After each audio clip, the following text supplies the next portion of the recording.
She might not have heard you. This is Megan. Can you guys hear me? Yeah. Can you hear us? Yes, were you just telling me to kick off the meeting? I sure was. We have quorum. Okay, 1 second.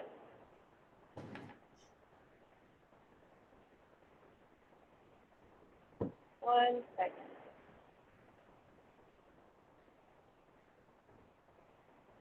Okay, I call the meeting to order at 4:01 p.m. We meet today on settled indigenous land, which is the traditional territory of the Chinookan peoples of the Wasco, Wishrum, Warm Springs, and Grand Ronde tribes. Let us honor this land and its traditional native stewards, past, present, and future, and strive today to embody a commitment to cultural equity and reconciliation, ecological conservation, and sustainability. I hereby call this meeting to order again at 4:01. Tia, can you please take roll call? Yes. Greg, Chair. Megan Ramey, Vice Chair. Here. Tamara, Secretary. Here. Megan Larrabee. Here. Gisela. Elazar. Here. And Matt. Here. All right, Megan, all yours. Okay, so minutes for the April 17th, 2024 board meeting were included in your packet. Are there any changes the board members would like to make?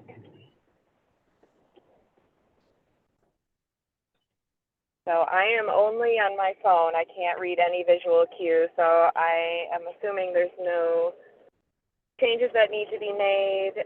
So I will accept a motion.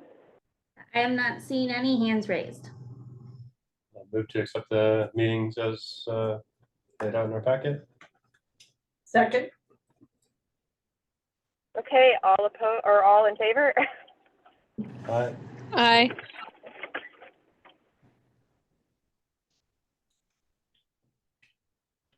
Did you guys get thumbs up? Yes. Okay, chair votes aye. The minutes pass. Now is the opportunity for public comment regarding a discussion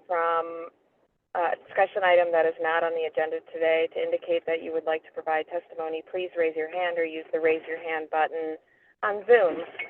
For those attending via phone only, press *9 on your phone to raise your hand. All right, we have one member of the board, Kathy from McKed, would like to make a comment. Hey there. Thanks. Just a quick comment. When Kim Curley attended the last board meeting, we talked about van pool subsidies through Cat Stiff formula source. And she did a lot of outreach when she was here in Hood River County, and but she still needs some assistance from the board. One, Megan, she needs that contact at Full Sail to talk to their, to get a contact with their HR department. Would like to have a connection at Hood River County School District. She did visit Ryan's Juice. She did go, but they need a nudge. So if anybody has a connection there, that would be great. Also, same for Cardinal Glass and the Hood River Inn. So, so just if you had told her you would help out with nudges or contacts, if you could reach out to her, and Amy has her email or phone number. Thanks. Kathy, can I ask a question or a favor? Sure. Can she email me and ask me to make those introductions? So I can, it makes it really easy for me to do that. Yeah, absolutely. Okay. Kathy, what we can do is I'm gonna have Tim go back to the meeting minutes and we'll double check all the people that had said that they can help, just as a reminder. And then we'll start those conversations. We can help precipitate that. That'd be great. Thanks. Okay, any other public comments?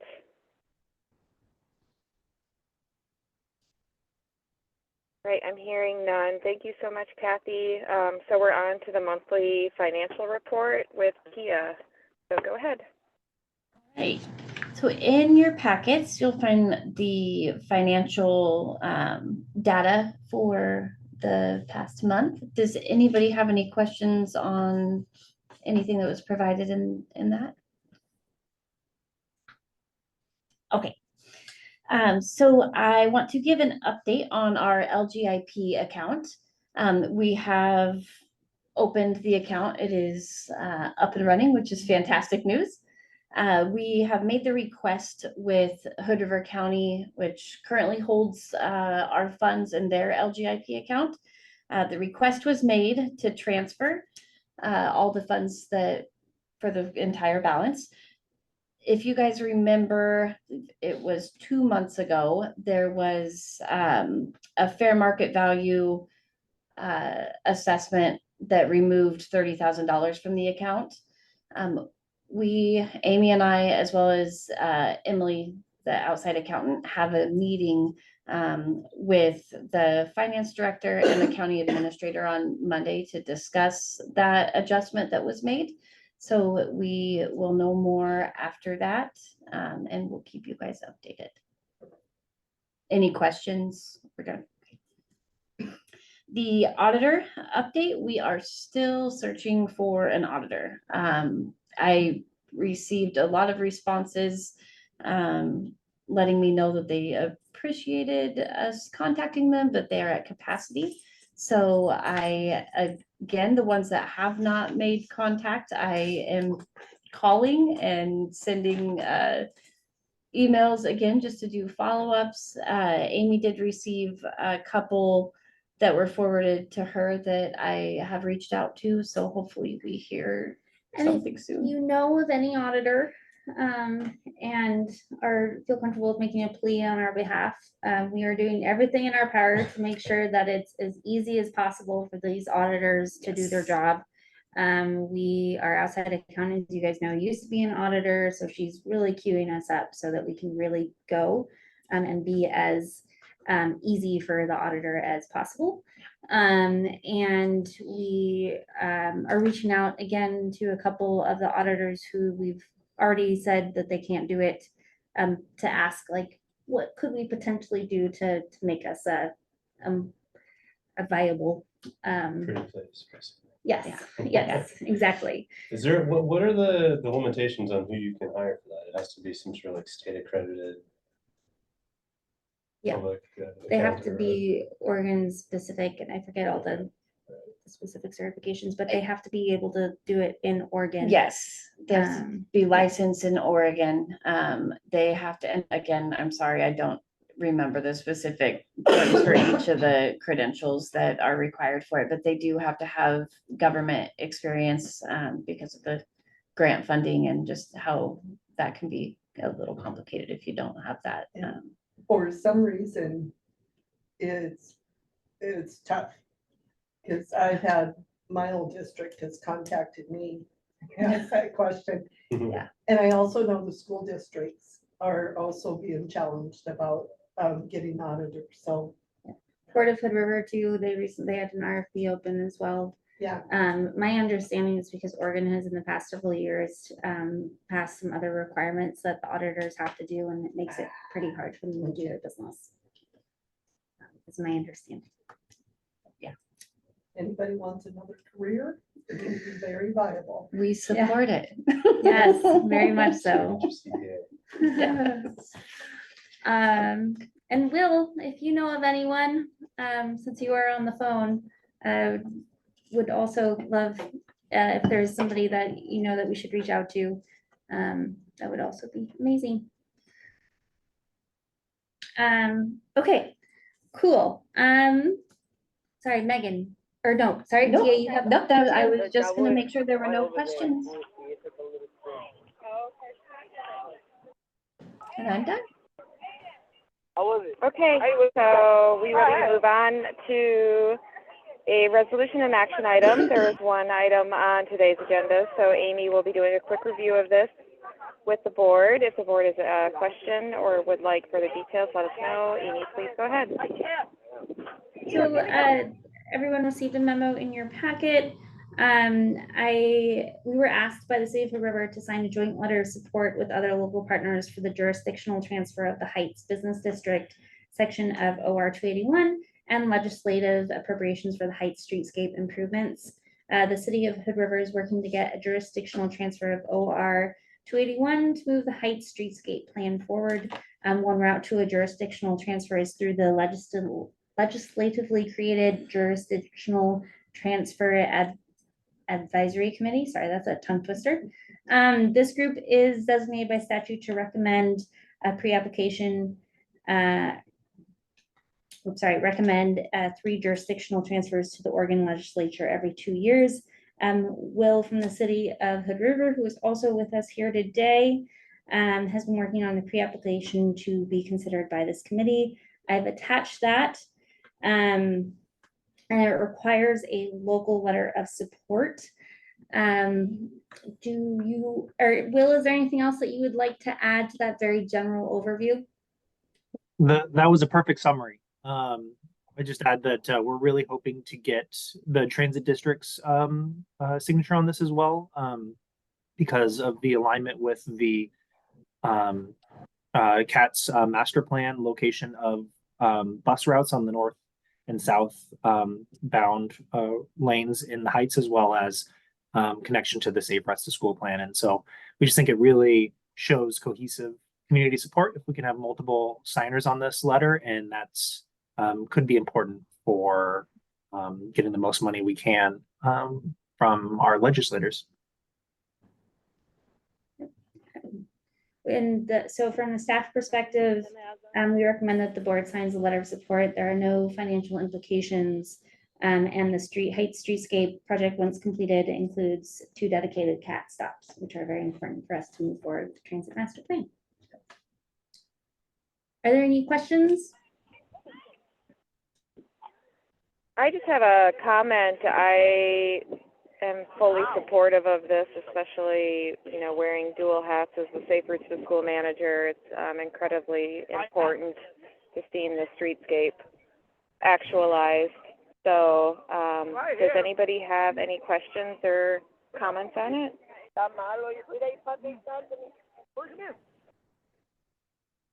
Do we need to make a motion, Amy? We do.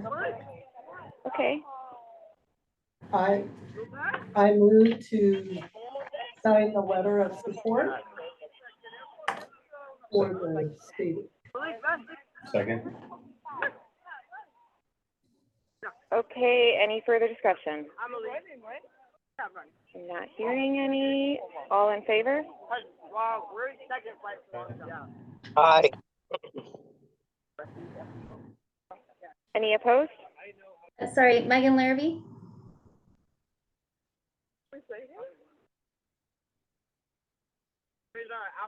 Megan, are you Okay. still there? I said aye. Sorry, I couldn't figure out how to unmute. I'm here. Can you hear me? Okay, yes, we can now. Thank you.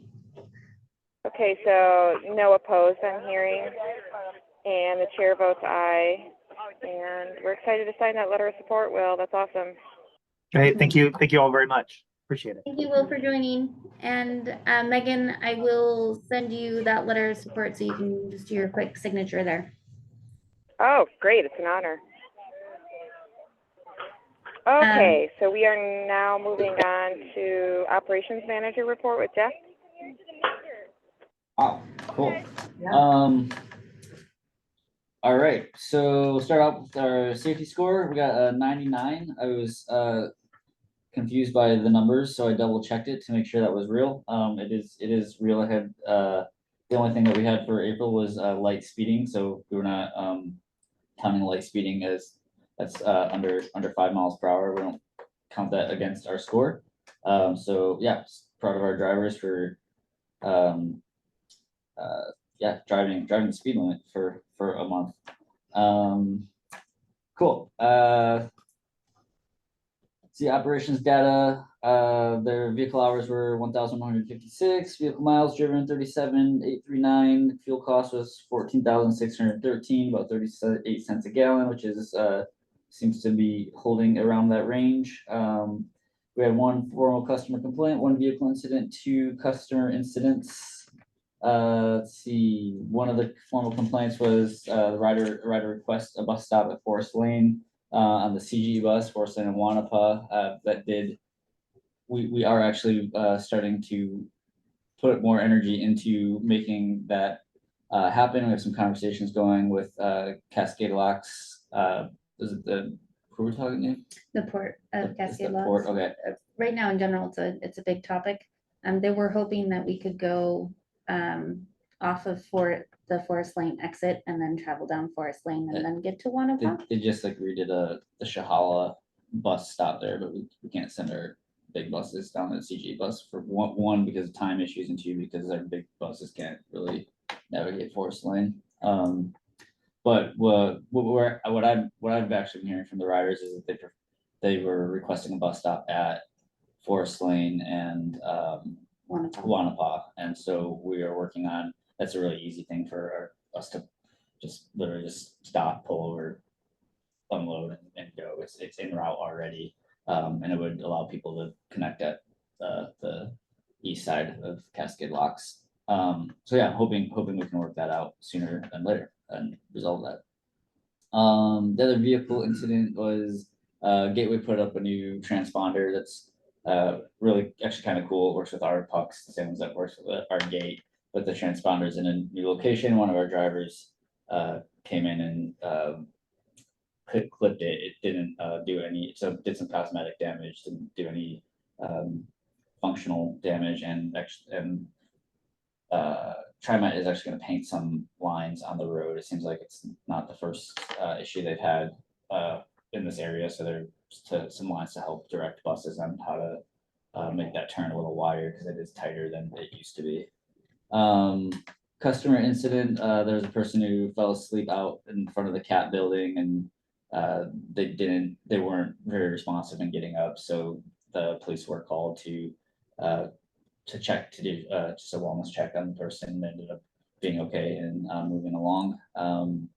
Then we had a relapse event with the rider that we had previously suspended. Got one report from the driver that he was making him and passengers uncomfortable, and then we had seen the rider since I made this report. We did see him recently in our office, but there wasn't. No additional action Yeah. as of now. Cool. Other updates: launch of new routes and coordinated service. That seems to be going well. We have all of the agencies. We have these pulse times that all the agencies are coming out, and the transitions seem to be working. Haven't had any negative feedback. It's actually cool to watch everybody get on one bus and get on the next one. And we've made some a layover spot for the other agency's drivers, so they can actually get out of the bus without being. It says no boarding, so they don't get bombarded by passengers. And they're starting to come into our office, and we're making connections with. What's that? I know. We're making friendly connections with our neighboring transit agencies, not poaching their drivers. So Dog Mountain season has begun. We had a good start. You can see the first weekend we had about 137 riders on one day, and 61 the second day. I believe the 61 day, I think it was rainy, if I recall. But then we had, wrote it down because I was kind of blown away last weekend. I know this is for May, not April, but we had 675 riders on one day and 391 riders on the next day, which is pretty record breaking for us. So I actually had to confirm that all penciled out that we could actually do that on our bus capacity, and we can. And it seems to be a theme with Yeah. like. And how did that butt up against our capacity? I mean, is that sort of? No, I think just, the amount of service and the size of the buses, like we're running laps with buses that carry like, in the winter. Actually, don't know the capacity without ski gear now that I think about it, but in the winter we can get like 45 people on one of those buses. Okay. We're running those, two of those buses all day long, every 20 minutes. So so that's pretty exciting. Cool. And then, oh yeah, employee of the month. We got Jim Appleton. Jim is reliable and consistent and always has constructive feedback. His care for his job and support for his fellow drivers feels genuine, and we appreciate his quirky sense of humor and refined taste in art. Fun fact about Jim, he used to be a professional photographer. Ridership report. Outside of the Dog Mountain, I think it's you'll see a decrease from last month and the previous year, but overall, or on a small scale, the CGE was up in ridership, and Hood River was up. Upper Valley was slightly down. Dial Ride is up. Comparing our boards per hour, we're actually pretty on par for what we did a year ago. It's about 4.5 riders per hour. So this is, I think we've seen I think there's a reduction in the amount of service that we had, because we were running Cascade locks and what else were we doing? The Dells then too. So we actually had less service hours, but more riders. So that's still good.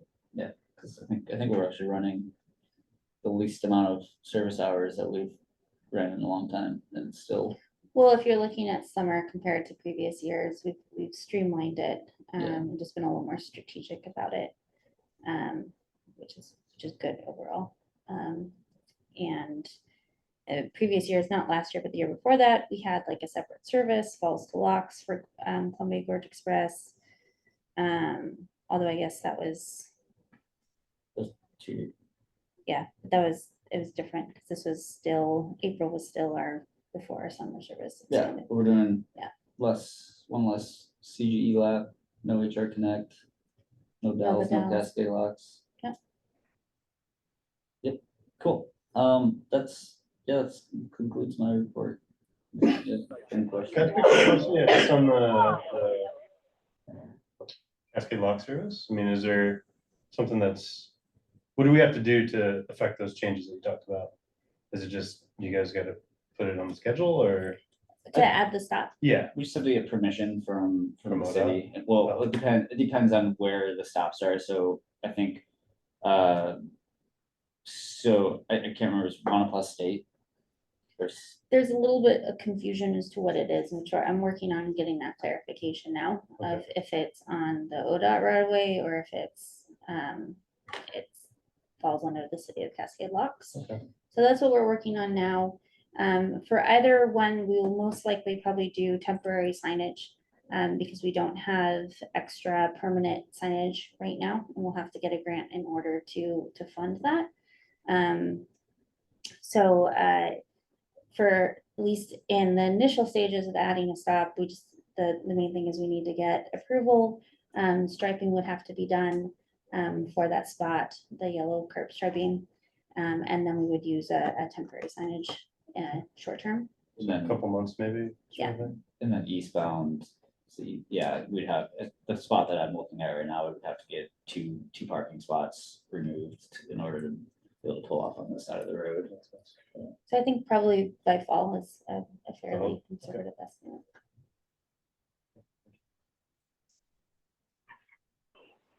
Any other questions for Jeff? Okay, awesome, Jeff. Thank you so much. And so now we're on to Amy for the executive director report. All right. So my first item is the fiscal year 25 budget committee update. So as you all know, we met on April 24th for the first budget committee meeting. The budget committee had a lot of insightful questions. I thought it was a very, the meeting not only did it go smoothly, but there was lots of good conversation and discussion around all the budget items that we had. The one thing that they asked us to do is to ask or to show the financial impact on the budget if we were to add a project manager. So Tia They were and I, very clear on that. yes. So Tia and I are working on that. We're going to bring a couple of other options that meet the same goal, but might have some different financial impacts. And then at the second budget committee, which will be next Thursday, we will discuss, show an updated budget that will have that information, but it will also have additional funds for a technology grant for the city of Sandy, which we are a part of, and then updated salary scale due to recent legislative changes, which would impact field supervisors. So outside the project management costs, the other expenses came to our attention in the last week and a half or so. So we want to make sure that those are added. Any questions on that? Okay. For the e-bike lending library, again, this is for informational purposes only. As you are all aware, we have had some issues getting the e-bike lending library project up and running. It was my understanding that there would not be insurance liability concerns if we were not the organization to operate it. So if we bought the capitals, bought the bikes, and then gave them to another organization to actually operate the service, that was incorrect. So I am going back to the drawing board, working with ODOT to figure out how we can implement this grant with the original intent, which is to supply an e-bike lending library. So I'll keep you guys updated on that, but want to make sure you are aware. The next item is the taxi voucher grant update. So again, this is an informational update, but I'm also asking for general guidance. I'm working with ODOT to potentially revise this grant, which currently entails us giving taxi vouchers to people who are in the downtown area and drinking, with the overall intent of getting them out of their private cars and to taxis instead. That is kind of a more of a out of the box concept than I think what ODOT typically handles. So there's been it's been a little more complicated to get that through the system. So I've been talking to several different people, and the idea of revising the grant so that we make it a educational marketing campaign rather than taxi vouchers. So I realized that since I've lived here, which was different from every other place I've lived, there's typically posters, ads, et cetera, about don't do drunk driving or intoxicated driving of any kinds. And I noticed we don't really have that. So I was thinking that we could potentially adjust it to go down that route and do radio ads, different marketing campaigns, and then advertise the different options, which are transportation and taxis. So my kind of general question to you all is if you are aligned with that thinking. Is that will all be funded from the grant that we've already been awarded? Yeah. Okay. Have you spoken at all to Hood River Police about this? Not the police. I have talked to Abigail, the city administrator, Okay. And she was in support of that change. The Hood River PD just were recognized at like a state convention for their work on DUIs, and I'm sure that they would have some, not money, some sort of, resources to throw at that, and I know that the DA here is very keen to prosecute DUIs. Not from experience, but she came to a local or the last county budget meeting and was whatever, she was gonna have her stipend cut, and basically ran us through why she shouldn't have her stipend cut and all the good work she's doing with that. So I'd suggest maybe reaching out to Gary Rasmussen. Yeah, and maybe she can help with our match. Yeah. So that would be great. Cool. Yeah. Okay. Cool. Megan Larvey or Megan Ring or Elazar? Yeah, this is Megan. I really like the idea of the taxi voucher program because it's like an instant incentive for people to make the right choice. And are you working with Tiana on that grant? Yes, I am. She is wonderful about finding creative solutions to make programs happen. And I know it's not perfectly in line with what she normally does, but if you say that it's like something that you really want to do, she'll figure out a way to make it happen. And if she can't, then she'll say absolutely no. But I don't know. I would still pursue that versus changing over to the marketing campaign.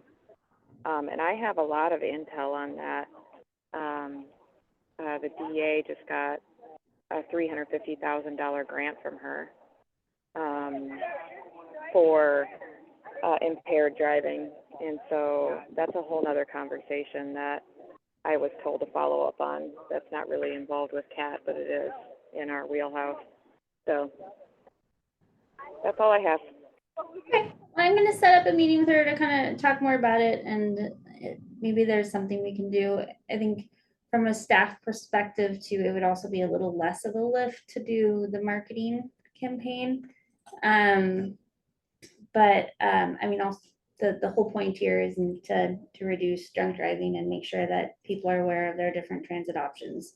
So I'm hearing that's still a very big concern of yours, Megan. So I'll chat with her and I'll see what we can do. Wonderful, thank you.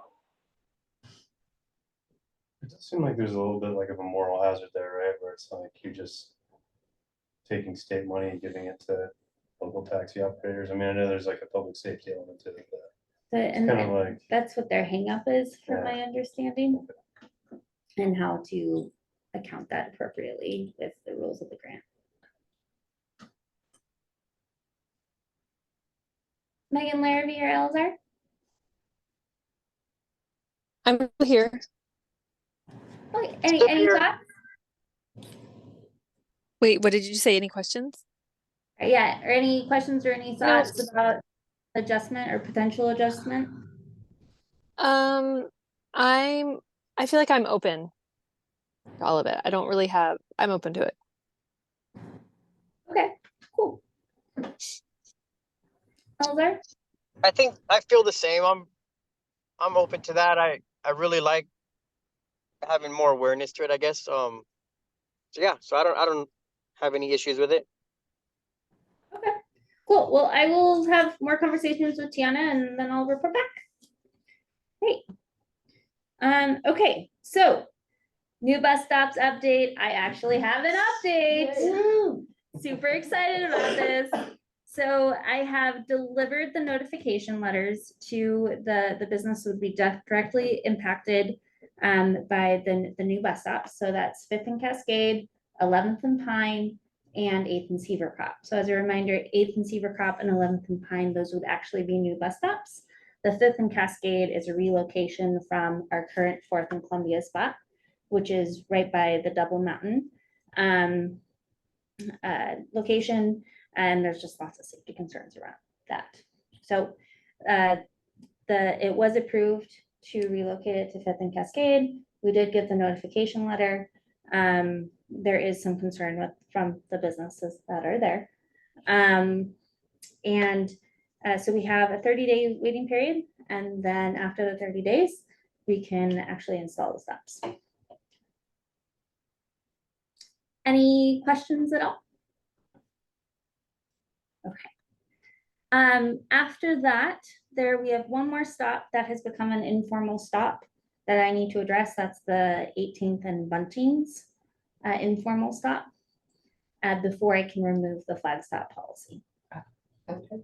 Once we have addressed that bus stop and decided where we want that and then gone through the public process, then we can move forward with removing the flag stop policy, which will make me feel better. Good. 18th and Belmont. 18th and Belmont. Sorry, not Buntings, Belmont. Okay. I did not just invent a street. I was like, where is this street? So when I'm on the bus, people always ask for Buntings. Stop. Okay, cool. Upcoming requests for proposals. Again, this is informational purpose only. We are in the next couple of days, we're going to release an RFP for a new mechanic because we are at the end of our contract with our current mechanics. The new contract was expected to renew or be effective on July 1st. So we do have a kind of quick turnaround on this guy. Any questions? Who are our current mechanics? It's Nick Herman, Mobile Auto Repair, and Ortigoza. They're up in the Heights. Okay. So Nick does all of our big repairs, or our big bus repairs, and then Ortigoza does the ones for the smaller cutaways. Do we have anybody on staff that does general maintenance mechanics, or everything has to go to the shop? Everything's outside. My understanding is the minute we do have in-house people do regular maintenance or repairs, then there's a lot of other implications. We are looking for long-term of what that would look like and understanding what all those implications are. So as we grow, if we decide that it makes more sense for us to have an in-house mechanic. There's a critical mass there where. Yeah. All right. Any questions? All right, that concludes my my executive director report. Back to you, Megan. Thank you. Sorry, the wind is picking up. So we're on to discussion items. Do any board members have any discussion items?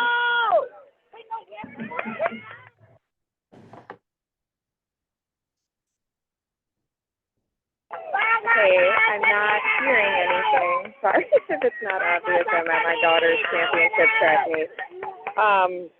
So I believe we're on to upcoming events.